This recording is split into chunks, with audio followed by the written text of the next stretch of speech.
Aw bisimila don kibaru kan Kantan Media jasiraw kan ka foli lase maliden bɛɛ ma Mali kɔnɔ Mali kɔ kan bi ye ntɛnɛn ye juillet kalo tile 28 san 2025 a don kibaru waati ni y'o selen k'aw ɲinafɛ ja in a ka cari kosɛbɛ min minɛla sa balimakɛ Abdulayi Kanta fɛ bakuruba fɔla bi kunnafoniw na k'a ladɔnniya k'a fɔ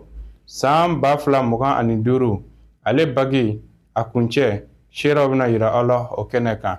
k'a ladɔnniya k'a fɔ min ye jokaw fɛ olu ka kɛnɛyasoba o ye jibondo dɔ sɔrɔ baɲumankɛ tɔn dɔ sabula kunnafoni bɛna ɲɛfɔli kɛ a la min ye segukaw fɛ a Sheikh Mohamed Agibu Soso ale ka baɲumankɛ tɔn a kɛra sababu ye min ye dɛmɛ k'a lase maa 200 bɔɲɔnko ma minnu bɛ tali kɛ balo la min musaka taara $2,100,000 ani kɔ la kunnafoni bɛna ɲɛfɔli kɛ a la an bɛ tila k'a ladɔnniya k'a fɔ min ye lakɔgɔli kɛra an balimamusow kunna minnu bɛ taa maa 30 bɔɲɔnko la lakɔgɔli min ni a bɛ tali kɛ subahana mansinw olu degecogo a n'a ɲɔgɔnfɛnw kunnafoni bɛna ɲɛfɔli kɛ a la an balimaw aw bisimila bi don kibaru kɛnɛ kan.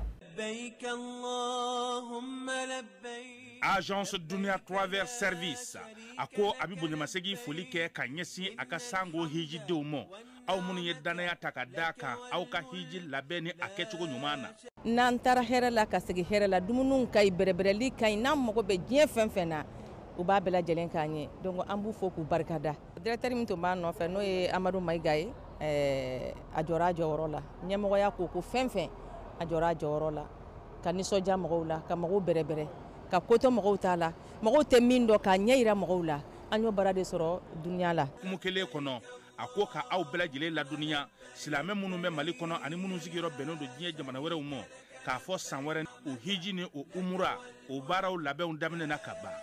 o tumana aw minnu b'a fɛ ka hiji kɛ damu lakana ni basigi kɔnɔ Agence Dunia a kɛmɛ ko fɛɛrɛ bɛɛ lajɛlen tigɛ ka hiji kɛcogo ɲuman kalanw bɛɛ lajɛlen labɛn ka bila aw ɲɛ min ye k'a dɔn siyɔrɔ ni damu ye ka surunya aw ka bato kɛ yɔrɔw la dumuni lak'i ka sanuma o bɛ tobi ka bila aw ka bolo ka saga n'a ka waati bɛɛ lajɛlen la dɔgɔtɔrɔ jolenw olu bɛ aw nɔfɛ hiji kɛ yɔrɔ ani bato kɛ yɔrɔ wɛrɛw bɛɛ lajɛlen la yɔrɔ bɛɛ ani waati bɛɛ baw bolo kuma dɔ o ka wusa ne de sen ka di ye Agence Dunia Travel Service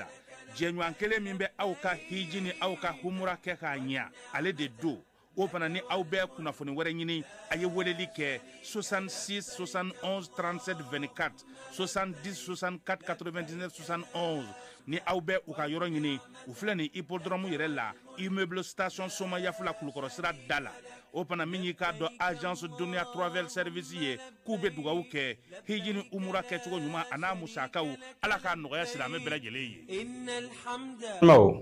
Kunnafoni daminɛna k'aw ladɔnniya k'a fɔ san 2025 ale baki kunnafoni y'a yira k'a fɔ kɛmɛ sigi la ale kɔni sara ka tɛmɛ salon taw kan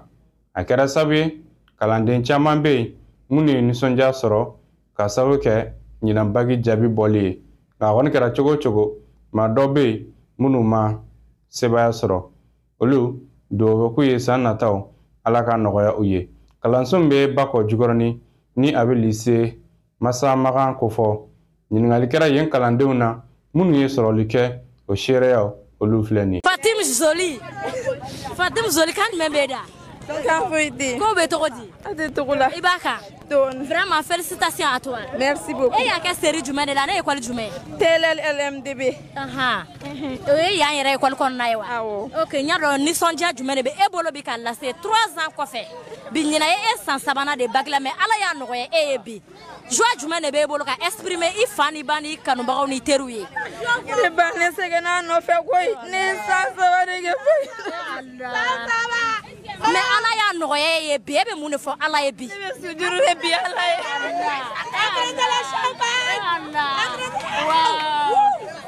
alhamdulillah ne bɛ sujuru bi ala ye ne bɛ ala de fo bi oui ayiwa halisa félicitations Masamaga ale bɛ quartier jumɛn de la Bakɔ Jikɔrɔni bac résultat bɔra chap joie ni fɛn e content jumɛn de bɛ e bolo ka exprimer peuple ye i ka fanu i teriw ni fa ni ba joie jumɛn de bɛ e dusukun na sisan ne ba a tɛ se ka expliquer Allah tigɛ o kelen a tɛ se ka expliquer wallahi a ma nɔgɔn de wallahi yɔrɔ limite t'a la Allah Modu fana m'a sɔrɔ dun i b'a sɔrɔ an camarade de classe m'a sɔrɔ an teri dɔw bɛ olu m'a sɔrɔ e bɛ kumakan jumɛn fana sɔrɔ ka fɔ olu ɲɛna bon wa courage ta wa n'u décourager a bɛ se ka bɛɛ ka chance t'a la ɲina wa mais san wɛrɛ bɛ yen wa courage ta dɔrɔn wa kalan ye ok ayiwa merci beaucoup Aramata Kone ne dɔgɔnin joienba de don parce que bac résultat bɔra bac résultat kɛra cogo di a jara alhamdulillah ma Ala fo ka barikada a jara yarɔ parce que an tɔgɔ yera la Allah ni kun ye san fɔlɔ ya ayi ne san filanan ɲina ye san filanan ye joie jumɛn de bɛ e la sisan ko ya yɔrɔ na kana nin fɔ sa a tɛ se ka ɲɛfɔ joie min a tɛ se ka ɲɛfɔ wallahi sa Allah folikan jumɛn b'e bolo ka di papa ni mama ma yan ne b'u fo de dɔrɔn u ka kɛwale ɲuman na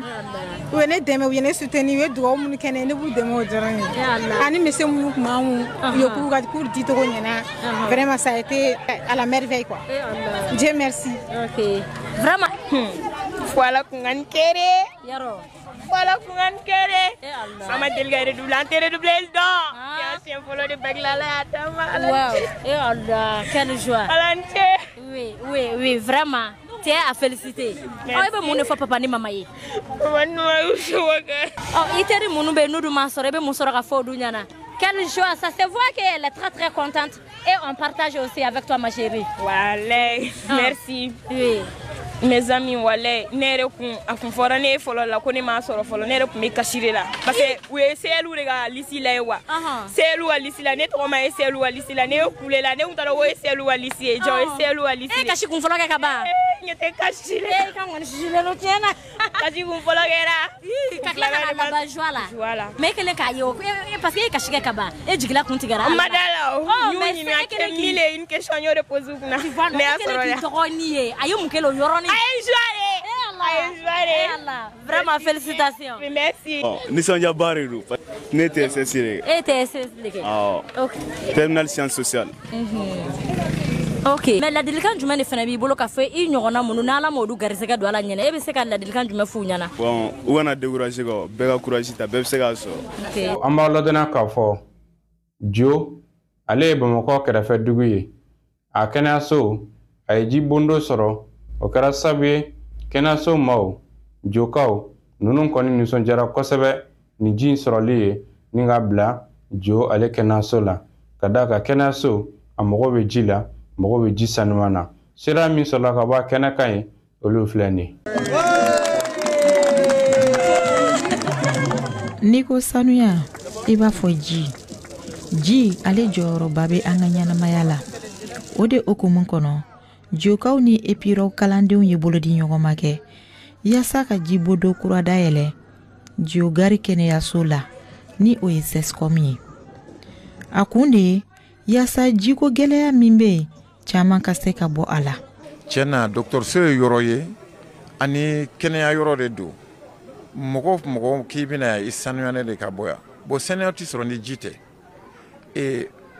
i tɛ se ka kɛ foyi ni ji tɛ bon kɛrɛnkɛrɛnnenya dɔgɔtɔrɔso ji magoba de bɛ dɔgɔtɔrɔso la dɔgɔtɔrɔ ka baara bɛɛ de bɛ kɛ ni ji ye nin filɛ dɔ tun bɛ yan mɛ ka na ji walankata ka bonya kosɛbɛ o de la an ye nin laɲini kɛ k'a ɲɛsin Jiogari ma SESCOM nin cogo la parce que ya jiko gɛlɛya tun bɛ yan mais bi bi in na nin kɛra sababu ye ka nɔgɔyaba de lase an ma n bɛ dugudenw fo ka dɔgɔtɔrɔso baarakɛlaw fo ka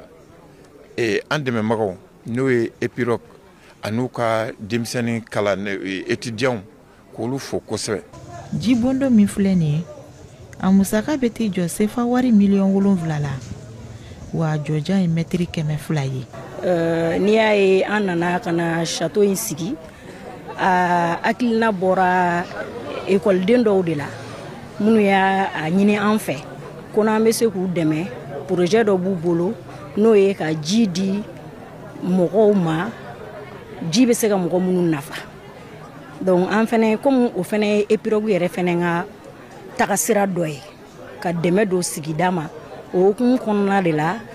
an faral'u kan an fɛnɛ k'u ma ko problème t'a la an bɛ fara u kan ka na projet in kɛ ka a la ɲɛ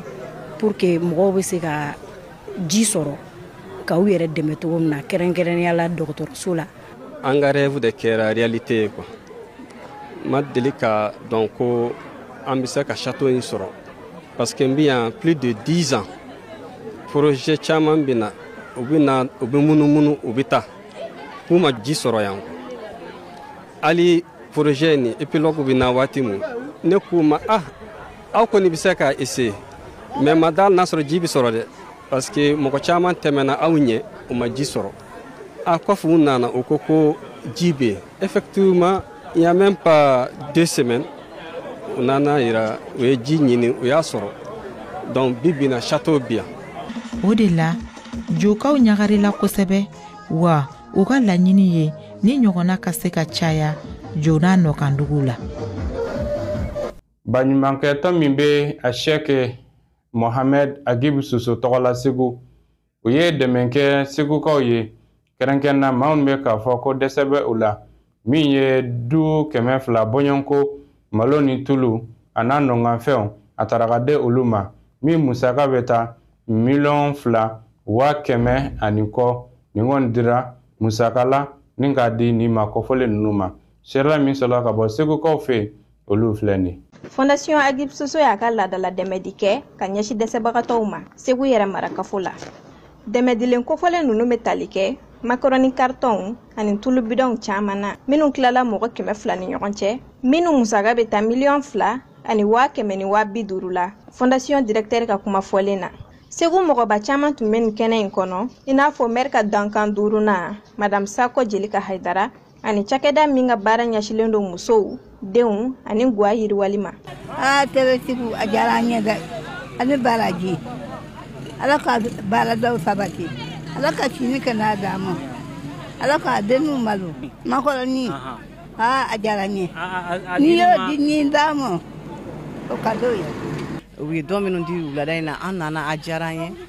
an wasalen don maire fana wasalen don a ko kɔnɔna parce que a ka commune kɔnɔna de don an b'a ɲini ala fɛ donateur wɛrɛw ka na mɔgɔ wɛrɛw ka na k'u dɛmɛ ka fara nin ta kan tuguni quoi an b'o de ɲini ala fɛ. An balimamuso ma 30 bɔɲɔnko minnu bɛ funanŋɛnakaw ko fɔ musolakaw la olu la kɔgɔra ni k'u lajo tile 2 kɔnɔna na min bɛ tali kɛ subahana machine n'o ye ordinateur ani Facebook na ɲɔgɔnnaw ye yasa o bɛ se ka labara cogo ɲuman na cogo min na yasa o kana ja cari ja min man ka cari ja min de kan ka cari o n'a ɲɔgɔnnaw ni lakɔgɔli kɛra nin ma 30 kunna tile 2 kɔnɔna na a dayɛlɛli don nisɔndiya ni sera minnu sɔrɔla ka bɔ yen olu filɛ nin. An ka formation in bɛna tali kɛ muso denmisɛnnin minnu fana bɛ association wɛrɛw la ou bien minnu bɛ presse locale ni presse écrite la pour que ka se ka u ladɔnniya u ka se ka kɛ yɛlɛmabolo agent dɔw ye i n'a fɔ yɛlɛmali minnu bɛ tali kɛ bɔlɔlɔsiraw utiliser cogo ɲuman kan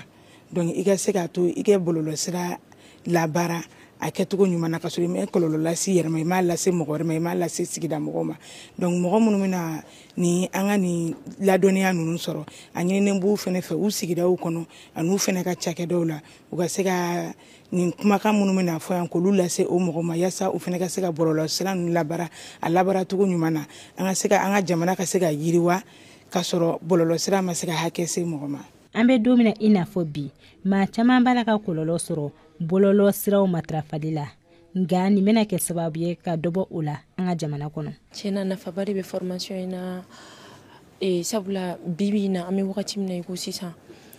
ka information ta ten ni ka segin ka a bila a bɛ se ka kɛ problème ye i ma i bɛ se ka problème lase i somɔgɔw fɛnɛ ma surtout an sifinnakaw an mana information ye dɔrɔn an b'a ta an b'a partager a bɔra état yɔrɔ wa a bɔra yɔrɔ wɛrɛw la wa an kɔni t'a dɔn an bɛ to ka information partager bon sisan n'an nana former nin na donc an bɛna dɔn ka fɔ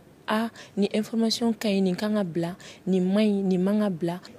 Formation in bɛna nafaba de lase ne ma parce que an bɛ bɔlɔlɔ sira minnu utiliser an b'a ye tiɲɛ yɛrɛ la a bɛ problème ba lase an ma